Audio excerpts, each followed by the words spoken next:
Is a visit.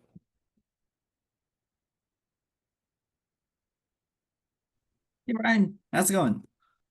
Doing okay. Okay. Did you have a good holiday? Yeah, it was good. I started Story of the Seasons. Not sure if you know that the game series for it. It's like a farming, mostly farming, I'd say. Okay, sweet. It's pretty cozy. Is it Story of the Seasons? Yeah, Or do you play yeah, it on? Do you play it on PC or? yeah, PC. Although I just use it with a controller. I think everything I have so far is just like, I hope like that it's ordered on the PC, and then if it requires a controller, I just use that. I only have a Um, Switch, which is why. So it's like I don't think there are there aren't as many Switch games that I like, and if there is, it's when I keep playing it for a long period of time, my hand just goes numb because of the heat. So oh, interesting. Oh, yeah, so I just prefer PC. yeah.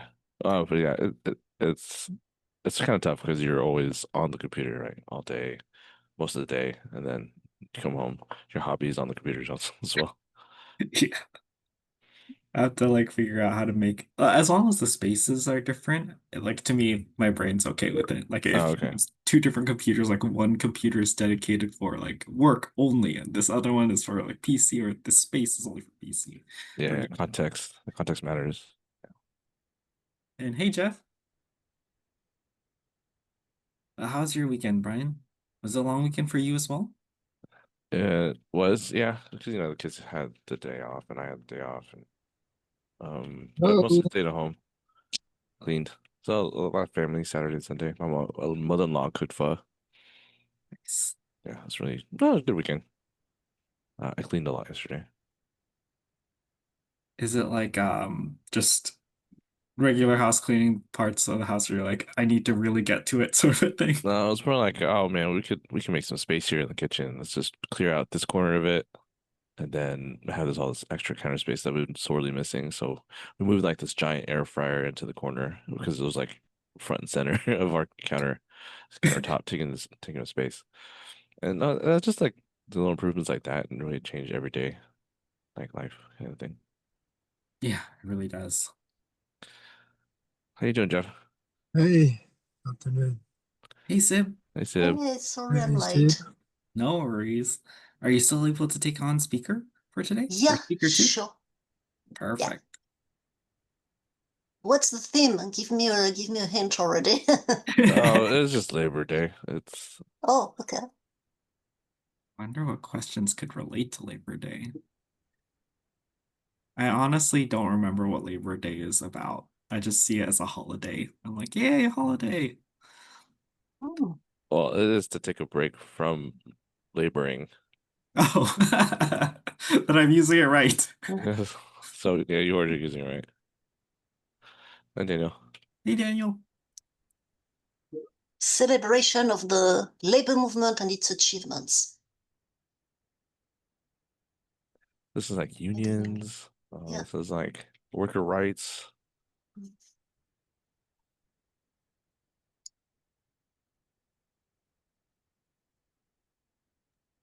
Yeah. In Europe, like in France, I know it on May 1st. They call it May Day, right? Like in Europe? Yeah. Hmm. Oh, but similar theme, like the reasons Yeah. are the same. Hmm.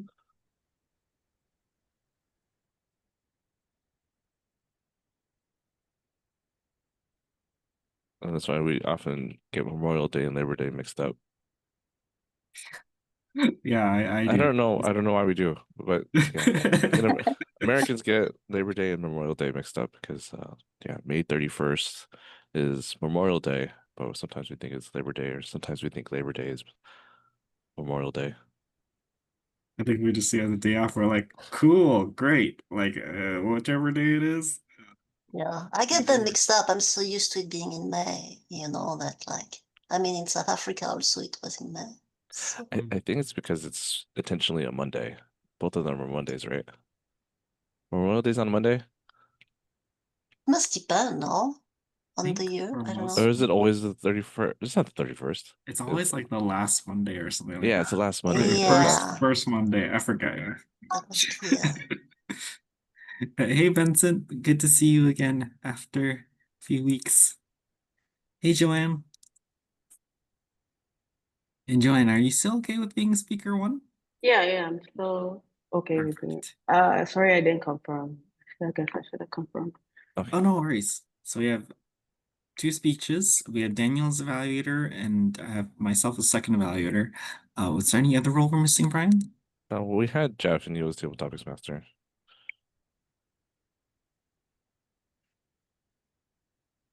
And then we need timer and Omarion, which and general evaluator. I One, three, could two, probably take on one. Marion. Okay, I could do timer. We still need a general evaluator though. Timer.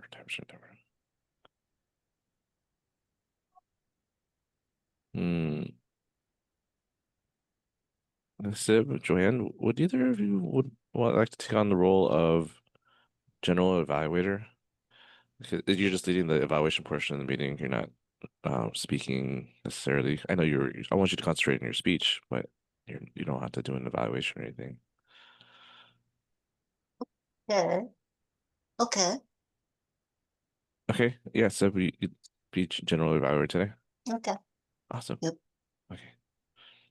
To go over the rules real quick. For evaluator one, we have Daniel. Evaluator two, we have Vincent. Marion is Vincent as well. Timer is Brian. Okay, and our first speaker is Joanne. And Sib is our second evaluator. I mean, second speaker. And then Table Topics Master is Jeff, but he's not here. He might show up again. He might connect. And if not, well, we could still run a impromptu activity when the time comes. Let's get started. Oh well, dang, Jeff is our sergeant at arms as well. Well, I'll just kick off the meeting. Welcome to this awesome Tuesday afternoon, Securely Speaking Toastmasters. I am your Toastmaster for today. My name is Brian Qua. Today's theme is Labor Day, which is just to remember the labor movement during industrial. Well, when was it? When was the labor movement? And I always feel like the labor movement's always going on, but this is to celebrate unions in the late 19th century, you know, and celebrating worker rights. We got a day off to remember all the struggles that were involved in fighting for workers' rights. Can you imagine working more than 8 hours a day, not getting paid overtime, and essentially being indentured servitude, but with little pay? Now it's all trying to be standardized. There's minimum wage now. Then if you're full time, you're entitled to benefits. Things like this didn't exist before. But now we get a day off, which is great. So yeah, I hope you had a great Labor Day weekend and a great Labor Day yesterday. Let us bring up our first speaker in our prepared speech sections. Oh, geez, Joanne, do you have speech details? No, but I'm gonna be talking about steak. And a 5 to 7 minute speech, Let's do 46. 4 to 6. Okie Yes. dokie. All right, I'm ready as timer. Everyone, please help me welcome Joanne. This is Joanne with her speech about steaks. Yeah. Yes, thank you, Brian. Today I want to be talking about what I feel like is a very important topic, steak. I always advocate for people eating steak because it's very delicious. It has high protein content. As someone who goes to the gym often, I work out often. So I try to eat a lot of protein, and I'm always looking for ways to increase my protein content that also tastes good. And steak is one of those ways. I know a lot of people like to eat things like chicken breast, which is high in protein, but it also doesn't taste great. In this speech, I will go over what type of steaks I like to buy and where to buy them, and also how to make them, especially if you don't have a grill at home, like I do. I don't have a grill at home, so I make steaks using alternative methods. So first of all, what are the different types of steak? I know about 3 different types of steak because I see them when I go shopping. They're cowboy steak, New York steak, and prime ribeye steak. And the difference between those 3 from my perspective are cowboy steak is the cheapest type of steak. New York and ribeye are more expensive. And I think it's because they're marbled more with fat, which makes them taste a little better than just cowboy steak. And there's also Wagyu steak that I've seen at restaurants, but I know it's really expensive and I haven't really seen it at any grocery store. So I think that's really, really expensive, top of the notch type of steak that I don't usually see, but I don't buy that anywhere. So I get my cowboy steak. I usually go to Draeger's to get steak. They have really good meat at Draeger's. Whole Foods has okay meat, and Safeway also has good meat, some good meat too, some good steak. I've gotten steak from Safeway a couple of times, and they have good meat. But I think Draeger's has the best meats from the places I go to. And so preparing the steak, it takes a lot of not a lot of preparation, but you have to take a lot of precautions to make sure that you don't overcook your steak. What I usually do is I take out the steak from the wrapper, I dab it to remove excess water, so dab both sides. And I add just 2 simple ingredients, salt and black pepper, to both sides of the steak, and then rub some olive oil on also on both sides of the steak. And then I heat up a pan, the type of pan that you can put on the stove and also in the oven. I can't remember what it's called. I think it's called a cast iron pan. I'm not sure. But you heat up that pan, you heat it up on very high heat, and then you place the steak very delicately inside the pan. And then you ensure that both sides are brown. So both sides will have a crust when they're ready. And then you do one side and you flip it over to the other side, and the other side also would get a crust. And you also want to make sure you have a thermometer so you can measure the temperature of the steak to know when it's ready. So after about 5 minutes or 2 minutes on both sides, you place it in the oven at about 350 degrees Fahrenheit for about 5 minutes. And then when the 2-minute mark is set, when the 2-minute mark is hit, you should measure the temperature of the steak.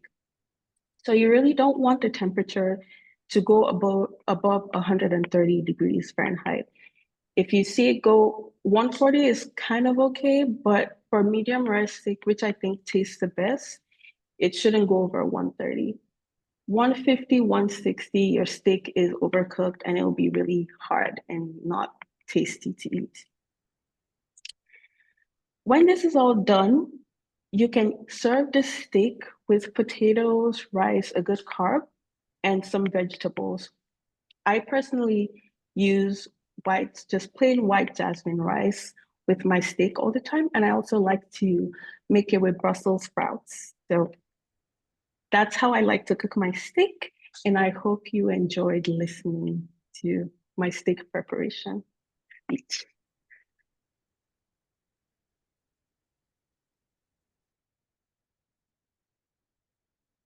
Oh, yums. Yeah. I could hear the steak sizzling in the pan and then just having that smoke come like, well, whenever I baked steak. It gets all smoky, all this smoke coming out of my oven, and that's what I was hearing and smelling while I was listening to your speech. I love steak. Yeah, it's pretty interesting and cool to see how you prepare your steaks. So thanks so much.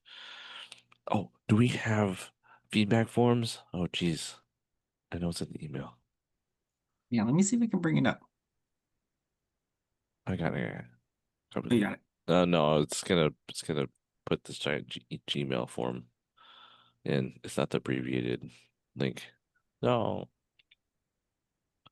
There you go.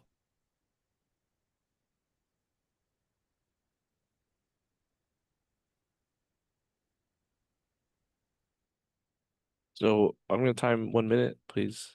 Give Joanne some words of feedback since we're not doing a round robin evaluation today.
Okay, we're definitely on a minute.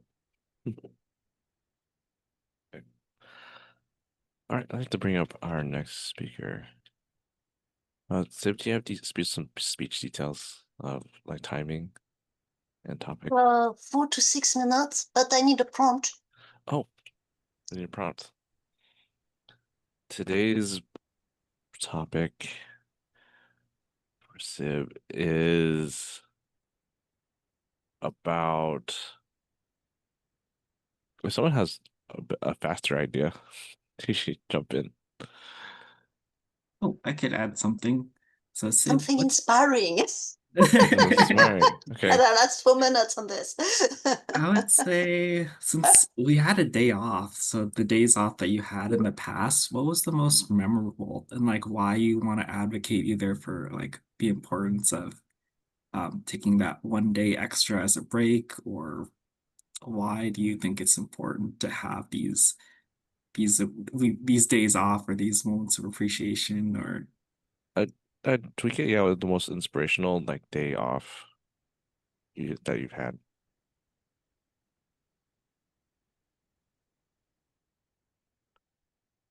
Well,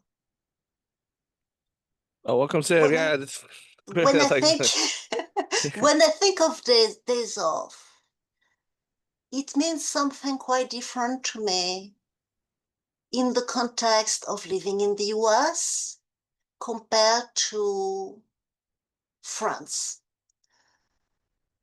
or even my experience in South Africa. But I was mostly a student in South Africa, so that's, a very different context. In France, people have, like in the rest of Europe, a fair number of holidays. They have, I believe, 5 weeks in France, 4 weeks in Germany, and Europe is small. So people often travel during their holidays, and that is an opportunity for them to see the world around them, the nearby countries, to expand their horizons. In the US, most of the time people only have at best a couple of weeks. In order to travel outside the American continent, that is really a short amount of time because it's expensive to travel. When you buy a plane ticket, you want to make it worth your time. And also, most places aside from Latin America and Canada are in different time zones, very different time zones. So you need time to settle in when you travel overseas. And that makes me feel that's always made me feel like really in the US, people don't have the opportunity to expand their horizons as much as people in Europe in a very concrete way. By traveling, by actually being there and seeing things with their own eyes and hearing them and smelling them and talking to people in real life when the language barrier is not too much of an issue. And I felt in the US, days off, either on Fridays or Mondays, are very much more important than in Europe because they act as mini holidays.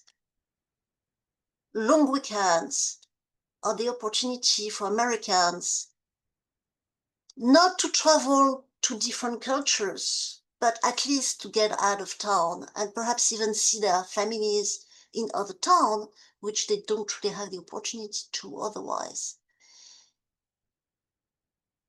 So I feel days off are much more important in the US for people's mental health and ability to take a break from everyday life and step back and have more of a wider connection than just people, their close ones whom they live with or colleagues they see every day. So I feel it is much more important in the US, the days off that we have, precisely because they still do not make up for the holidays that allow to travel and see the world, see different cultures, but they at least make it possible to get a little bit more of a break throughout the year. And I think they're very, very important for mental health in the US. As for my own experience with them, well, ironically, we decided to go on holidays without using the day off because my spouse had accumulated a lot of holidays, not having taken some for many years. And it allowed us to see places that probably to get a good rate for a solid 5 days vacation somewhere, because who usually travels to a place in the US just before a long weekend? So I think we got a good deal there by basically doing things differently from everyone else, actually not taking advantage of the day off to travel, but in order to get a good deal just before everyone else did, which is kind of ironic. I don't remember a specific day off being super inspirational for me, but that break certainly was, because I decided that, well, I might just as well see what I can't easily see in Europe and go to a national park. And we fully enjoyed a volcanic national park. And that allowed me to completely channel one of my childhood heroes, Ahun Taziev.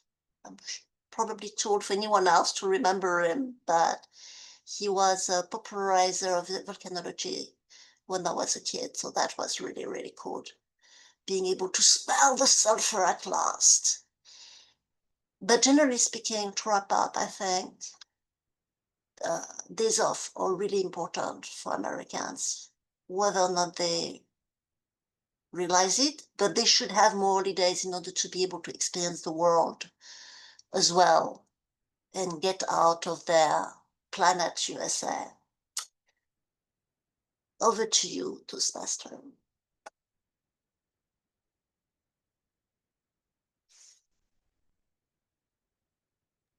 Oh, maybe yeah. If you didn't find it super inspirational, I found it very interesting at the very least of the just comparing, contrasting Europe to the US and how we treat holidays. I just found it very interesting and I do agree we should have more holidays to experience the world and experience other cultures. But thank you so much, Sib, for your presentation today, especially being impromptu. You did a great job. Let's take a moment, take a minute to give Sib some feedback using that link. It's still there. Okay. And I'll put 1 minute on right now.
We're yeah.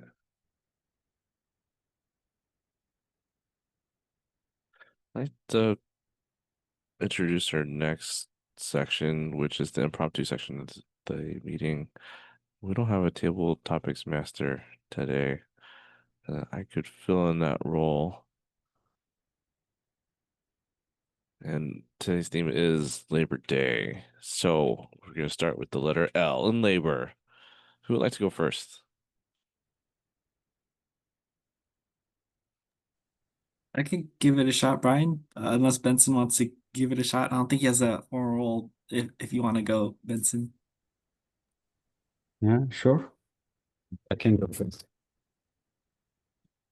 This first one is the letter L, and it is a labor of love, which just means a work that you do, not necessarily to get paid, or if you get paid, you probably get paid very little, and you do it more because you love what you do, or the meaning or the purpose behind it is something that you really believe in, that it doesn't matter how much you get paid. Can you think of an example of a labor of love in your life that you've seen or wanted to do or actually participated in? Thank you. Thank you, Brian, to give me such a topic. I think in the first, I guess everybody wondering where I were being during these 2 weeks. So yeah, it was unfortunate. My dad passed away 2 weeks ago, suddenly. So I just left US like in the midnight and go to the airport and catch up with the first flight to China to deal with those things. And maybe some of people know that I'm the only son in the family, so everything is supposed to be dealt with to put on my shoulder. So I spent 2 weeks to deal with all the things related to such incident. While related to the labor of love, I want to memorize my dad. He is a workaholic. He born from a small town it's a very poor environment. So he's works very hard, tirelessly, in my eyes. And in their education, he works for ownership, for honor, and for achievements. They never talk about the payments during the time. Like everybody got paid 60 Chinese yuans every month. It's equivalent to $10 US per month. Everybody, they got the same pay, regardless how much contribution you gave or not. So everybody works hard, and he worked hard even harder because he's from the countryside and work in the city. And his life is like just a working time. That now he's go to the other world. I hope he can have less work in that side. Hopefully, he can relax and have a better personal life. So yeah, that's I got all today. Thank you. Back to Table Topic Master.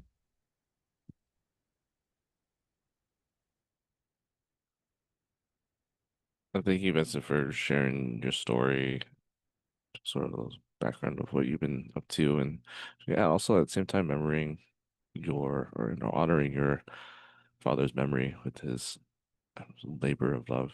Um, yeah, just hardworking, even though you don't get paid too much, given the circumstances. Well, but yeah, thank you so much for sharing, Vincent. And again, I'm so sorry for your loss and your condolences from all of us here. I really care about you and want you to be okay. If you need anything, we're always here for you. Sure. Thank you. Yeah. And well, the best thing is I can back to this meeting, the regular meeting, do the exercise every week. That's my favorite part. So appreciate everybody's here. Yeah, I'm glad. Yeah. This seems like a small thing, but I'm glad. I'm glad we're part of your life. So thank you, Vincent. Thank you for being here today. The next topic starts with the letter A. Who would like to go next? All right, Vincent. This is gonna be a doozy. It's gonna be arbitration. Arbitration. I don't know what that is. Wait for arbitration. I would say arbitration is a conflict resolution. If you've seen any conflict resolution in the work setting, if you've seen it or participated in it, or make one up from any story, that's possible too. But there's arbitration, it's like conflict resolution kind of stuff, like fighting resolution. Yeah, conflict resolution is such a tricky one. Thank you for the question, Brian.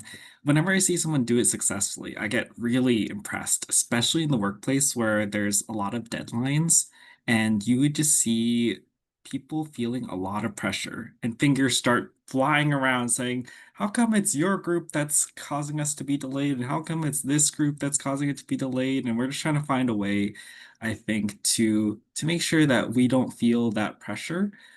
And sometimes I've seen groups that just constantly apply pressure to whether it's managers um to the suppliers, whether it's managers to those to software engineers, to managers to like to saying like, how come we paid you so much and you're still not getting this done?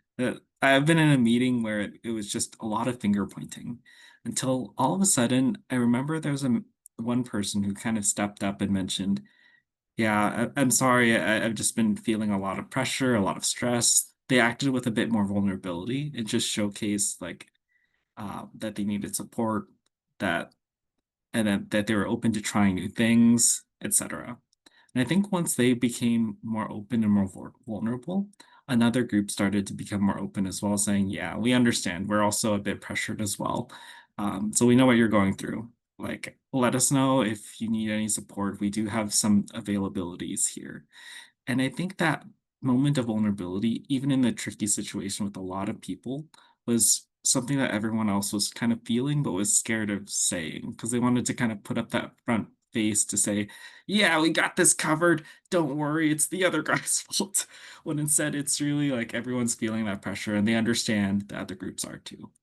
I think that is probably the easiest way to conflict resolution when we can kind of not see each other as machines and that we're just here to create a product, but we're people doing our best to make something work. And once we start to acknowledge that everyone's just doing their best, I think that helps resolve conflict, or at least the ones I've seen so far.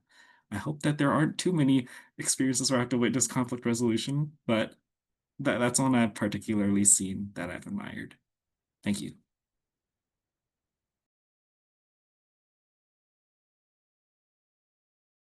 No, thank you, Vincent, for sharing that. It kind of feels like it was kind of preemptive. It prevented a bigger fight by doing that, being vulnerable.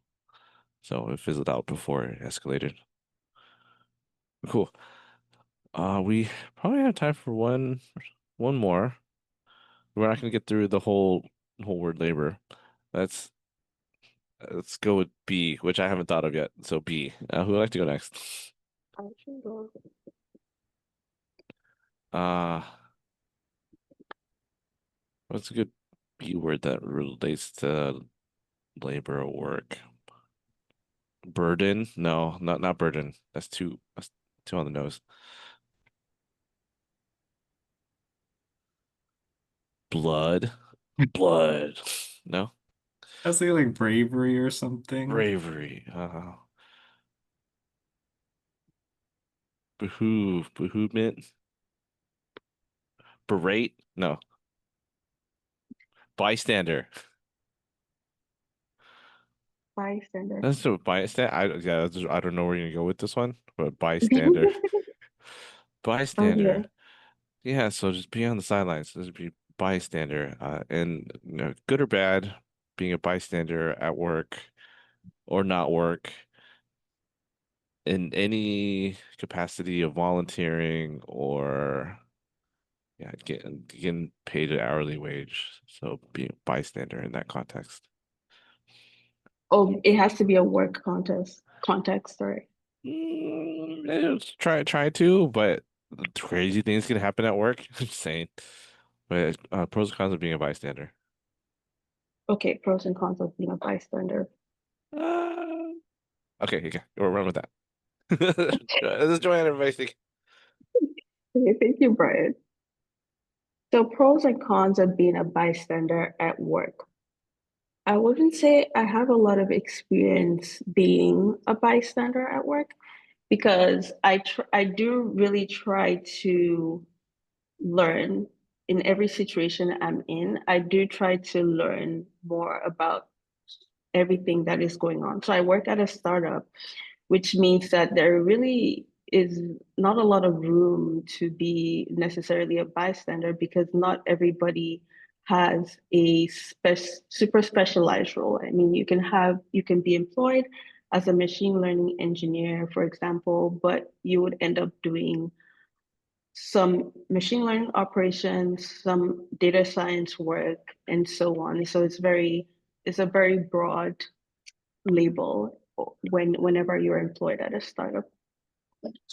For me, I think the pros of not being a bystander are that you get to learn a lot. So in my role, I was initially hired as a data quality manager, but then I got interested in product management and I started doing that. I started leading the product development and then I started working on FDA submissions. So I got to learn a lot within a really short period of time.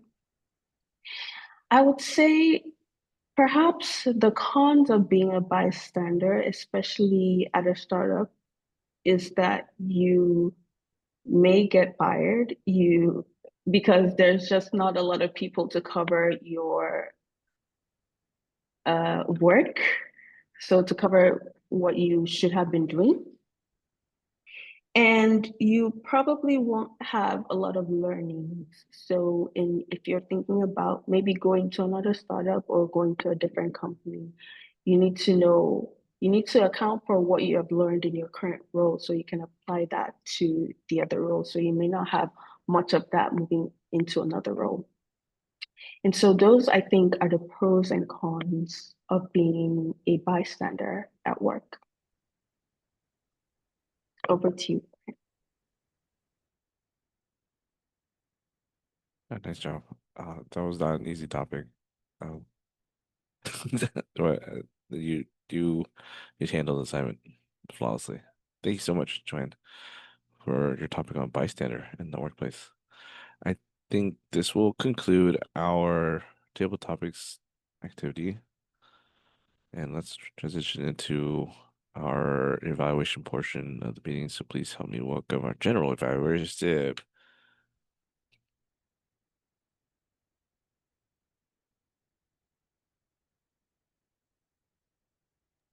And you're on mute, Sib. Oops. Thank you, Brian. So we will start with our first speech evaluator, Daniel. Go ahead, Daniel. Thanks, CB. Thanks, everyone. Joanne, you did a really great job on your speech today. I really like it. I was hungry, and all of a sudden that you bring up the steak topics makes me even more hungrier. I'm a big fan of the steak, so it's actually something that learned from your cookings and your experience. I really like your structure of you start with the type of the steaks and where to get those steak and how to cook it. These structures really kind of walk us through the preparation of the steak on the on our daily life. One thing that I really hope that if you could incorporate a little bit of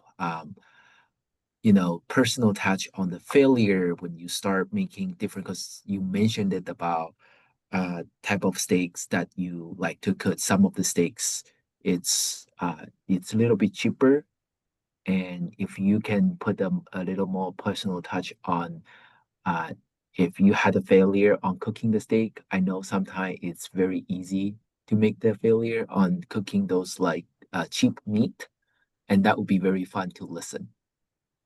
The other things that I would help to that I would love to hear is that um, from all the steak that you have cooked, is is there any type of the steaks that you can describe a little bit of the textures and and the um, and the taste as well, because I believe that you mentioned it about the marble things and the fats within the steak. I believe those kind of differentiate the price and the texture of the steaks, and that would be really fun to know as well, because that would be for me at least. I eat a lot of steaks, but I don't really pay attention of like what kind of steak I brought.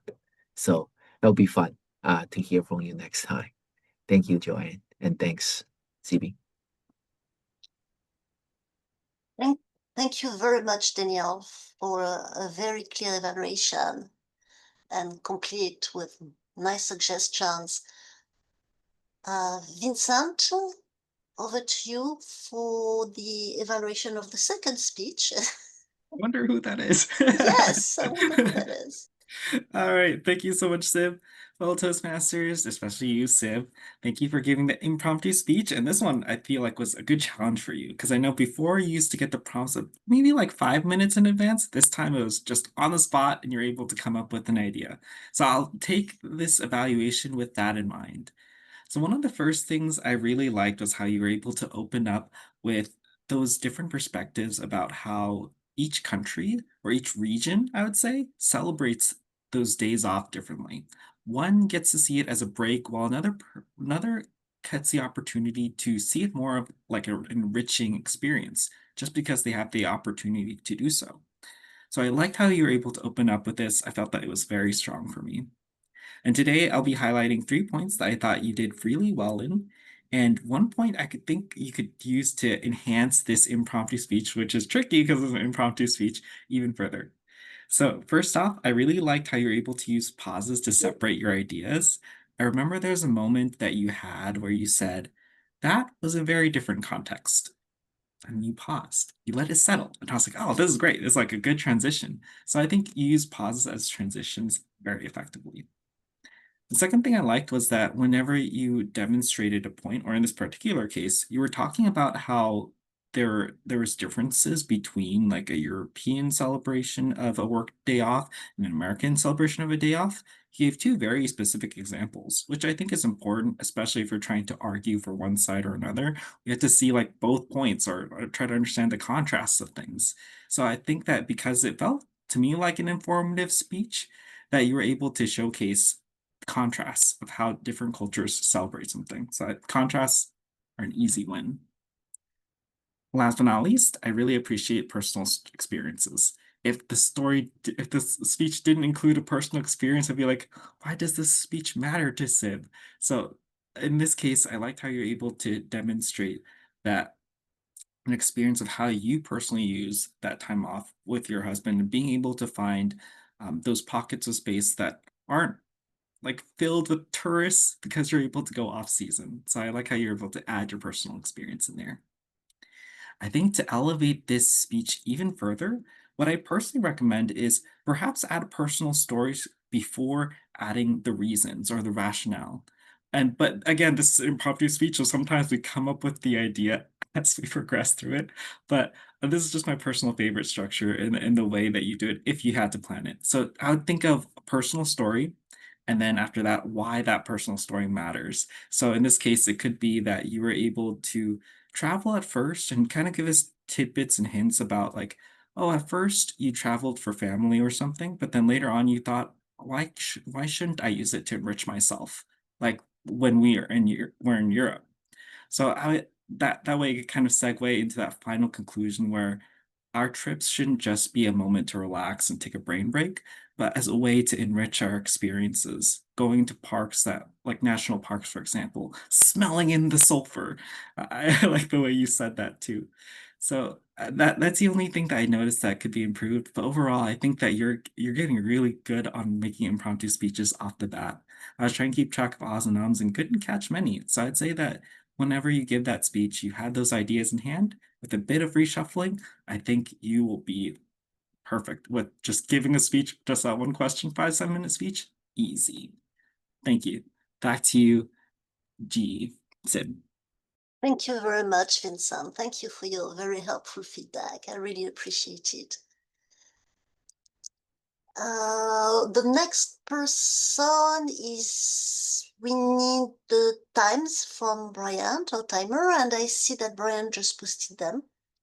So thank you very much, Brian. Can you tell us who went? Did anyone go overboard? I don't think so. Looks like just meant it. A little over 15 seconds.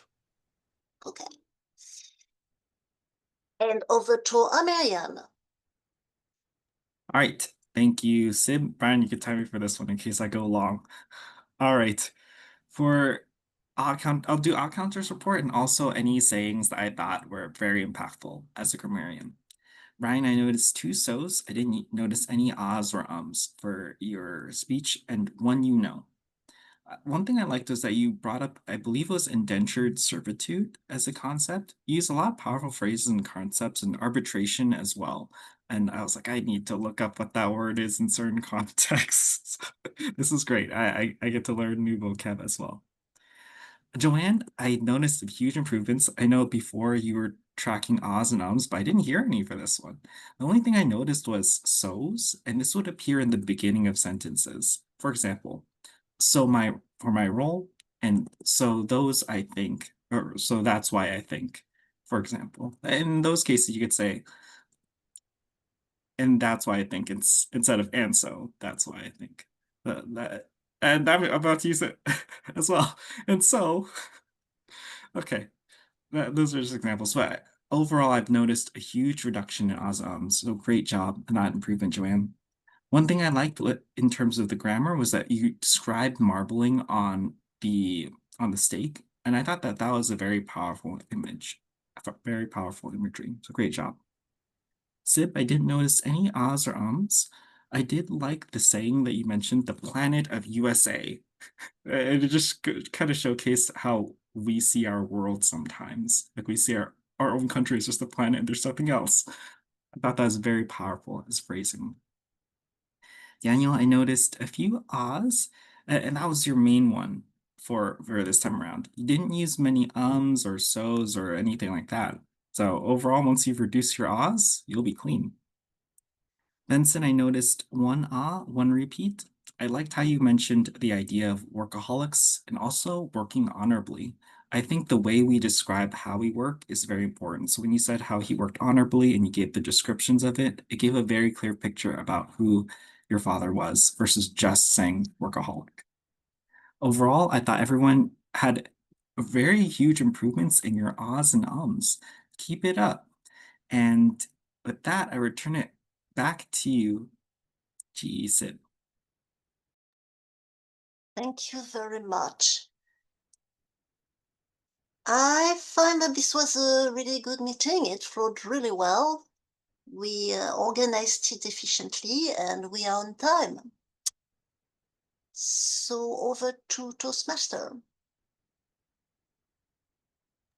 Thank you. Oh, yeah, you're GE Sib.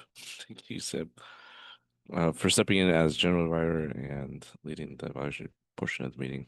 We are on time, weirdly on time, so that's cool. Uh, We need to take a picture. I think that's one thing. It's really, I mean, we're glad to have you back, Benson, because we haven't been keeping up on this. Okay, let me do the picture thing. Yeah, a second. 3, 2, 1, cheese. Awesome, thank you.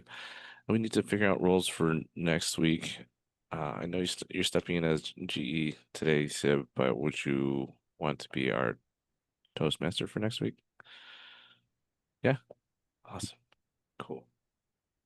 Thank you so much, Sib. We have Sib as Toastmaster. I can take the 0 for next meeting. So I can The catch up with. I could do a speech, Brian. speaker on. That's it. Cool. Table topics master. Daniel, you gonna be can Oh, Joanne? Okay. yeah. So somebody already took the table topic? Yeah, Joanne. Joanne Okay, just sure. did. Yeah. I can be the evaluator one. Oh, again? Oh, okay. All Yeah. right. For evaluator one. Okay. Or if somebody didn't take the spot for the speaking role, that I can also try that too. I Oh, mean, I can take both. But I I mean, mean, I guess you could. That's not unheard of. If you want well, to. if somebody wants to take it, that's Uh, cool. Yeah. you no. Speaking of roles, you could take it now. Like that is for you. So, if we get another evaluator, we could we could get three evaluators, and you could just concentrate on your speech Okay. if you want, Yeah. or you do both because I'll put you as speaker one. Yeah, you should be speaker one, so you go first, then you don't have to worry about your speech, and then you can concentrate on the second speaker, and so that's not your evaluation. Okay. Yeah, so okay. Speaker one is the speaker is Daniel. Daniel. Okay. Then okay. Any any other roles? We got Toastmaster and the tabletop. I think we're good. Good for now. That's all the main ones. That could be evaluator as well. I'll be evaluator one. Okay. Okay, we're good. Thank you, everyone. And last thing I wanted to bring up, I want to double check with you, Daniel. Was there a time that you'd like to do the officers meeting? And this one, we could walk you through the process of how we used to do it. So if Brian, if you could attend that one as well, if that works. Sure. Yeah, let me check on my calendar. When is it? We usually have it 30 minutes after the meeting, but we'll double check to see when our first one is. Oh, so whenever after the meeting you feel like you have 30 minutes available. Maybe we can do it for next week. So I just got an email from someone who wants to have a meeting at 1 o'clock next week. So that's a problem. For So once, it's a problem what about next week. what about 16? September 16? Would that be available for you and the team? That 16th works for should me. work. Yeah. Mhm. Okay. Yeah. We can All use the same link. We just have to block out some time and then we'll be good. Sure. All right. Thanks for reminding. Mhm.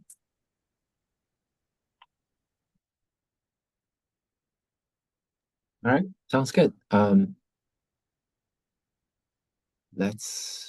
Should we call it for a day? Yeah, I think we're good. So Cool. thanks everyone. Have a good All right. rest of the week. Thank Feels like a you. Monday. Thank you. Kinda Have a does, great yeah. week. Good Yeah, short week. it's Yes. like a Okay. Monday. All right. Good short week. Yeah. Yeah. Thanks, everybody. Bye. Bye. See you next time. Bye.